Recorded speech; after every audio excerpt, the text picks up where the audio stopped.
Aaron Ramsey has been under what seems like an unbelievable curse.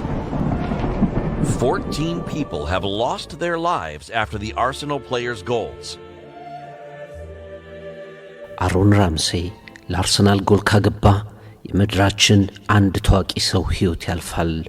እሱ ጎል ባገባ ቁጥር በአጋጣሚ በጥቂት ሰዓታት ልዩነት አንድ ገናና ሰው ይህችን ምድር ይሰናበታል። ኦሳማ ቢንላደን፣ መሐመድ ጋዳፊ፣ የአፕል መስራችና ባለቤት ስቲቭ ጆብስ፣ የፖፕ ሙዚቃ ንግሥቷ ዊትኒ ሂውስተን፣ ዝነኛው ተዋናይ ሮቢን ዊሊያምስ፣ ፖል ዎከር፣ ዴቪድ ቦዊ፣ አለን ሪክማን፣ ናንሲ ሬገን፣ ሮጀር ሙር በአጋጣሚ ራምሴ ለአርሰናል ጎል ካስቆጠረ በኋላ በጥቂት ሰዓታት ልዩነት ሕይወታቸው ያለፈ ታዋቂ የዓለማችን ሰዎች ናቸው። የድረገጽ ተጠቃሚዎችና የታብሎይድ ጋዜጠኞች ይህንን ግጥምጥሞሽ ይዘው የአሮን ራምሴ እርግማን ዘ ከርስ ኦፍ አሮን ራምሴ የሚል ሐሳብ ይዘው ብቅ አሉ። ራምሴ ጎል ሲያገባ ማን ይሆን ባለተራ ብለው ቀጣዩን የታዋቂ ሰው ሞት ዜና ይጠብቃሉ። አሮን ራምሴ ለአርሰናል ጎል ካገባ የምድራችን አንድ ታዋቂ ሰው ሕይወት ያልፋል። እሱ ጎል ባገባ ቁጥር በአጋጣሚ በጥቂት ሰዓታት ልዩነት አንድ ገናና ሰው ይህችን ምድር ይሰናበታል። ራምሴ ጎል ሲያገባ ማን ይሆን ባለተራ ብለው ቀጣዩን የታዋቂ ሰው ሞት ዜና ይጠብቃሉ። የተከበራችሁ የትሪቡን ስፖርት አድማጮች፣ ዛሬ ስለ አንድ አስገራሚ ጉዳይ በኮከቦች ገጽ ላይ አወራችኋለሁ። ጥያቄ ያጭርባችኋል፣ አለዚያም ያስገርማችኋል፣ ወይ ግጥምጥሞሹ እንዴት ያሰኛችኋል፣ አለዚያ በክስተቶቹ ትዝናናላችሁ። አንዳንድ ቡድኖች ምን ቢለፉ ዋንጫ ያገኙም፣ አንዳንድ ስፖርተኞች ምን ቢጥሩ ውጤት ይከዳቸዋል፣ አንዳንድ ከተሞች ምን ቢደምቁ የሽንፈት ምድር ይሆናሉ፣ አንዳንድ ብሔራዊ ቡድኖች ሄደው የፍጻሜ ጨዋታ ተሸናፊነት እጣቸው ይሆናል፣ አንዳንድ ጋዜጦች ገደቢስ ናቸው፣ አንዳንድ ኮሜንታተሮች እነሱ ሲያስተላልፉ ጎል የሚባል አይገባም። ከድግግሞሽ የውጤት ውድቀት በመነሳት ተመልካቾች፣ ጸሐፊዎች ይህ ነገር የሚሆነው በእርግማን የተነሳ ነው በሚል የሚገልጿቸው አስገራሚ ስፖርት ታሪኮች አሉ። በመረገማቸው ምክንያት መቼም አያሸንፉም የተባሉ ክለቦችን፣ ብሔራዊ ቡድኖችንና የስፖርት ዓለም ተዋናዮችን በኮከቦች ገጽ እንፈትሻለን። እንደ ተመልካቾች ገለጻ ከመሬት ጠብ ያላሉ የደረሱ እርግማንና ስፖርት በትሪቡን የኮከቦች ገጽ። You do not hit them much better than that. What a spectacular strike from Aaron Ramsey. በእርግጠኝነት የእርግማኖች ሁሉ እርግማን ደረሰብን የሚሉት የማዮ ደጋፊዎች ናቸው። የአየርላንድ እግር ኳስ ታሪክ ነው ይህ። በ1951 ማዮ የኦል አየርላንድ ሻምፒዮን ይሆናል። ደስታው ወሰን ያጣል። ደስታቸው ወሰን ያልገደበው የእግር ኳስ ተጫዋቾችና የቡድኑ አባላት ፎክስፎርድ የሚባል ቦታ ላይ ገደብ የሌለው ፌሽታ እያደረጉ እያለፉ ነው። በአጋጣሚ አንድ የተከበሩ ሰው ሞተው ሐዘንተኞች ሬሳ ይዘው እያለፉ ከሻምፒዮኖቹ ጋር ተገናኙ። ሻምፒዮኖቹ እየጨፈሩ ሐዘንተኞቹ ልባቸው ተሰብሮ መሃል መንገድ ላይ ተገናኙ። ሻምፒዮኖቹ ለሐዘኑ ግድ ሳይሰጡ በደስታ እየጨፈሩ አስከሬኑንና ሐዘንተኞቹን ጉዳይ ሳይሉ ያልፋሉ። በዚህ ጊዜ ሐዘን ላይ የነበሩት አንድ ቄስ እንዲህ የሚል እርግማን ተናገሩ ይባላል። ከእንግዲህ የማዮ እግር ኳስ ክለብ በአየርላንድ ምድር ሻምፒዮን አይሆንም። በሐዘናችን ተሳልቀው የሄዱት እያንዳንዱ የቡድኑ አባላት ሞተው እስኪያልቁ ድረስ ማዮ ሻምፒዮን አይሆንም። ይህ እርግማን በሀገሪቱ የተለያዩ ጋዜጦች ላይ በተለያየ ጊዜ ታትሟል። ከ1951 እስከ 2017 እስካሁን አንድም ጊዜ ቡድኑ ሻምፒዮን አልሆነም። 9 ጊዜ ለፍጻሜ ቢደርሱም በሁሉም ተሸንፈዋል። በተለይ በ2012 ለፍጻሜ ሲደርሱ ይህንን እርግማን መልሰው እንዲረግሙላቸው የሮማውን ጳጳስ ቤኔዲክት 16ኛን ጠይቀው ነበር። በ2013 ለጥቂት ተሸነፉ። በተለይ በ2016 መስከረም 18 ቀን ከደብሊን ጋር ለፍጻሜ ደረሱ። በራሳቸው ላይ 2 ጎሎች አስቆጠሩ። የእርግማን የእውነት ነው የሚሉ ድምጾች በረከቱ። ከአንድ ዓመት በኋላ በመስከረም 17 2017 ለሌላ ፍጻሜ ደረሱ። አሁንም ከደብሊን ጋር ቢቢሲን ጨምሮ በርካታ የቴሌቪዥን ጣቢያዎች ዶክመንተሪ ሰርተዋል። የማዮ እርግማን ያበቃ ይሆን የሚል። በእርግማኑ መሰረት ማዮ ሻምፒዮን የሚሆነው በ1951 ያሸነፈው ቡድን አባላት ሙሉ በሙሉ ሞተው ሲያልቁ ነው። ያኔ ሻምፒዮን ከነበረው ቡድን አሁን ሁለት ሰዎች ብቻ ይቀራሉ። ፓድሪክ ካርኔዶና ዶክተር ሚኪ ሎፍተስ ብቻ ቀርተዋል። ቢቢሲ በሰራው ዶክመንተሪ የማዮን ሻምፒዮን አለመሆን አጋጣሚ እንጂ ከእርግማኑ ጋር አይያያዝም ብለውታል። ሁለቱ ቀሪ በሕይወት ያሉ የቀድሞ ባለ ታሪኮች በስፖርት ከሚያስገርሙ ታሪኮች መካከል ግን አንዱ ተደርጎ ይጠቀሳል። የማዮ እርግማን። Mayo have lost 6 finals. Defeat is Mayo's lot. There's been heartbreak, My goodness. a few rows, but never victory. One of the icons of Mayo football during these hard luck years was this man, Willie Joe Patton. Oh, that's a mighty one. ኮሎምቢያ አሜሪካ ደካሊ የሚባል ስመጥር እግር ኳስ ክለብ አላት። ይሄ ክለብ ከ1948 ጀምሮ በእርግማን የተነሳ ውጤት ርቆታል ይላሉ ደጋፊዎቹም። የቡድኑ ባለቤቶች ከዕለታት በአንዱ ቀን ተሰበሰቡ። አሜሪካ ዴካሊ የተባለውን ክለባቸውን ወደ ፕሮፌሽናል ሊግ እናዛውረው የሚል የሐሳብ ክፍፍል ውስጥ ገቡ። ቤንጃሚን ኦሪያ የተባሉ ባለድርሻ ግን ሐሳቡን ተቃወሙ። ይህንን ቡድን የፈለጋችሁትን ልታደርጉት ትችላላችሁ፣ እኔ ግን በፈጣሪ ስም የማረጋግጥላችሁ ነገር ከእንግዲህ አሜሪካ ደካሊ ሻምፒዮን አይሆንም ብለው ጥለው ወጡ። የቀሩት ባለሀብቶች በሳቅ ሸኟቸው።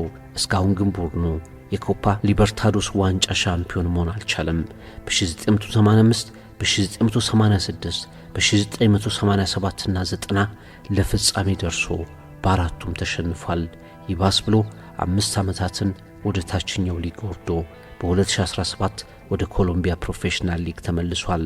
የክለቡ ደጋፊዎች የውጤታችን መራቅ ከቤንጃሚን ኡሪያ እርግማን ጋር ይያያዛል ይላሉ።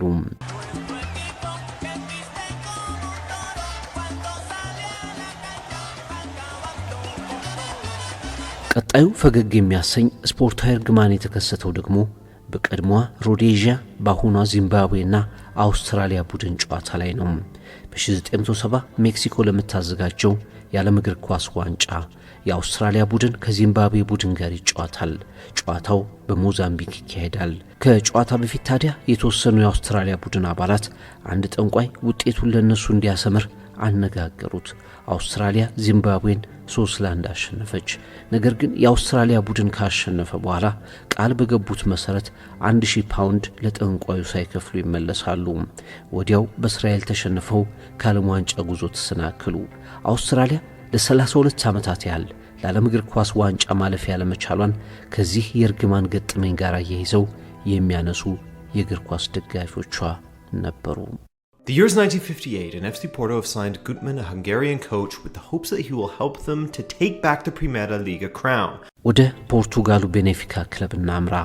የቀድሞው የሃንጋሪ እግር ኳስ ተጫዋችና አሰልጣኝ ቤላ ጉትማን በ1959 የፖርቱጋሉ ቤኔፊካን ለማሰልጠን ተስማሙ። 2 የፕሪሜራ ሊጋና 1 የፖርቹጊዝ ዋንጫን እንዲሁም 2 የዩሮፒያን ካፕ ሻምፒዮንነቶችን አሰልጣኝ ቤላ ጉትማን አስገኙ።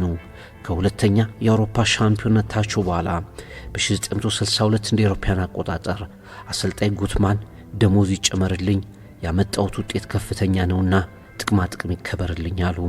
በሊዝበኑ ክለብ ቤኔፊካ የማይታመን ውጤት ያመጡት አሰልጣኝ ጥያቄ ግን በክለቡ ኃላፊዎች ውድቅ ተደረገ።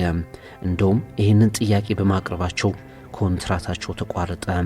ቤላ ጉትማን በምሬት አንድ ነገር ተናገሩ። በ100 ዓመት ጊዜ ውስጥ ቤኔፊካ አንድም አይነት የአውሮፓ ሻምፒዮንነትን አያሳካ የሚል። የሚገርመው እሳቸው ይህንን እርግማን መሰል ቃል ከተናገሩበት 1962 እስከ ዛሬ ቤኔፊካ 5 ጊዜ ለአውሮፓ ቻምፒየንስ ሊግ ፍጻሜ፣ 3 ጊዜ ለአውሮፓ ማህበረሰብ ዋንጫ ፍጻሜ ደርሶ በ8ቱም ፍጻሜዎች ተሸንፎ ዋንጫ አጥቷል። ደጋፊዎች በተሸነፉ ቁጥር የቤላ ጉትማን እርግማን ትዝ ይላቸዋል። Into that crowd of players and they've scored against all the odds. Oh, confusion, and Martins has surely scored the winning goal for Birmingham City. ከ1906 እስከ 2006 ድረስ በስፖርታዊ እርግማን የተነሳ ውጤት ርቆት ያለፈው ሌላኛው ክለብ የእንግሊዙ በርሚንግሃም ነው ተብሎ ይታመናል። ታሪኩ እንደሚያስረዳው በርሚንግሃም ዛሬ የሚጫወትበትን ቦታ ሴንት አንድሪውስን የገነባው ቦታውን ከሮሜኒያ ዜጎች ነጥቆ ነው። እንባቸውን ከማፍሰስ ውጭ ሌላ አማራጭ ያልነበራቸው የሮማኒ ህዝቦች በርሚንግሃምን ለ100 ዓመት የትም እንዳይደርስ አድርገው ብለው ተናገሩ። የሚገርመው ይሄ ነገር እውነት ነው በሚል አሰልጣኞች አንዴ ስታዲየሙን ቀለም፣ ሌላ ጊዜ መብራቱን፣ ሌላ ጊዜ ደግሞ የክለቡን ተጫዋቾች ትጥቆች ከለሮች እርግማኑን ለማስወገድ መቀየራቸው ነው። በተለይ ከ1993 እስከ 1996 የበርሚንግሃም አሰልጣኝ የሆኑት ቤሪ ፍሬ እርግማኑን ለማክሸፍ በሚል በአራቱም የስታዲየም አቅጣጫ ሽንታቸውን መሽናታቸው አስገራሚ ወሬ ነበር። የእርግማኑ ጊዜ ከተጠናቀቀ ከ4 ዓመት በኋላ በርሚንግሃም በዌምብሌይ አርሰናልን 2-1 በማሸነፍ የሊግ ካፕን አነሳ። ግጥምጥሞሹ ብዙዎቹን አስገርሟል። And this moment will go down in club history. It's only the second trophy they've ever won since they were formed 136 years ago.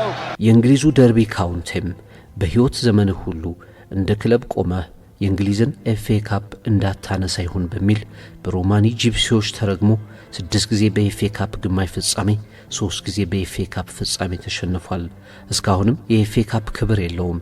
የስኮትላንዱ ሃይበርኒያን ክለብ ለሀገሪቱ ሻምፒዮንነት 114 ዓመታት የፈጀበት በዚህ አይቅናህ በሚል እርግማን የተነሳ ነው በሚልም ደጋፊዎቹ እርግማኑን ለማስወገድ ብዙ ጥረት ሲያደርጉ ተስተውለዋል።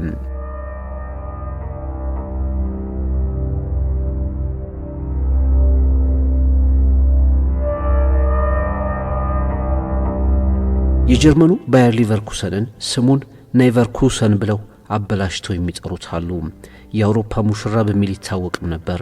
በተለይ ከ1990 እስከ 2000 ድረስ በትልልቅ ውድድሮች ላይ ለፍጻሜ በተደጋጋሚ መድረስ ስለቻለ፣ በቡንደስሊጋው ግን ከሁለተኝነት ከፍ ያለ ውጤት አያመጣም። ሊቨርኩሰን በ1999፣ 2000፣ 2002 እና 2017 ሁለተኛ ሆኖ ቡንደስሊጋውን አጠናቀቀ። ሊቨርኩሰን ኔቨርኩሰን እየተባለ ማሾፊያ ሆኗል። በ2002 የዓለም ዋንጫ ጀርመን በብራዚል ተሸንፋ ዋንጫውን በማጣት ሁለተኛ ሆና ስታጠናቅቅ 5 የባየር ሊቨርኩሰን ተጫዋቾች ስለነበሩ ሁለተኛ የሆነው በእነሱ ምክንያት ነው በሚል ብዙ ጀርመናውያን በውጤቱ ተሳልቀዋል። ባየር ሊቨርኩሰንና ሁለተኛ ደረጃ ሌላኛው የስፖርት ክለቦች ውጤትንና እድልን የሚያገናኙበት አጋጣሚ ነው።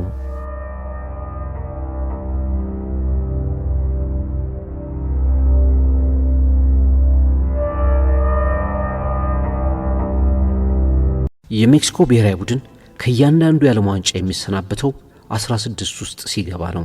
በ1994 በቡልጋሪያ ተሸነፈ።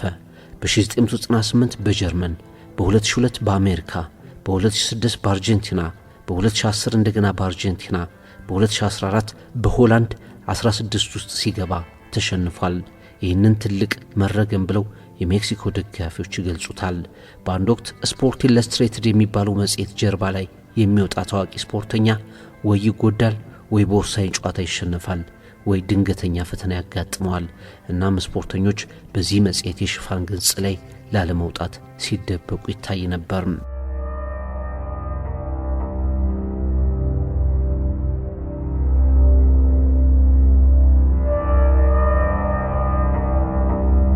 የስፖርት ዓለም ውጤቶችና በአፈታሪኮች የሚነገሩ እርግማኖች ግጥምጥሞሽ እንዲሁ ያጋጣሚ እንጂ ሌላ ምንም ትርጉም ሊሰጡ አይገባም በማለት ብዙ ጊዜ ባለሙያዎች ይናገራሉ። ነገር ግን እጅግ ዘመናዊነት በበዛባቸው የዓለማችን ክፍሎች ሳይቀር ቡድኖቻቸው በተደጋጋሚ ድል ሲርቃቸው፣ ስታዲየማቸውን የሽንፈት ታሪክ ብቻ ሲያጅበው፣ ተጫዋቾቻቸው በወሳኝ ሰዓት ሲፍረከረኩ፣ ሽርፍራፊ ሰከንዶች በእጃቸው የገቡ የሚመስሉን የሻምፒዮንነት ሲሳዮች ሲነጥቋቸው፣ ጣታቸውን በአፍሪካ ወደሚያውቋቸው እርግማኖች ይጠቁማሉ። አንዳንዶች በማሾፍና በመዝናናት መልክ እነዚህን ታሪኮች ጽፈዋቸዋል። ልክ ራምሴ ጎል አገባ ደግሞ ማንን ሊገድል ነው እንደሚሉ ታብሎይዶች ከ1951 እስከ 2017 9 ጊዜ ለፍጻሜ ደርሰው 9ኙንም ክብር የተነጠቁ የአየርላንዱ ማዮ እግር ኳስ ቡድን ደጋፊዎች ግን ሻምፒዮን የምትሆኑት ሁሉም የ1951 ቡድን አባላት ሞተው ሲያልቁ ነው የሚለውን አባባል በትኩረት እንደሚመለከቱት በቅርቡ የተሰሩ ተሸላሚ ፊልሞች መሰክራሉ። የስፖርት ዓለም እርግማንና ውጤቶቻቸው በትሪቡን የኮከቦች ገጽ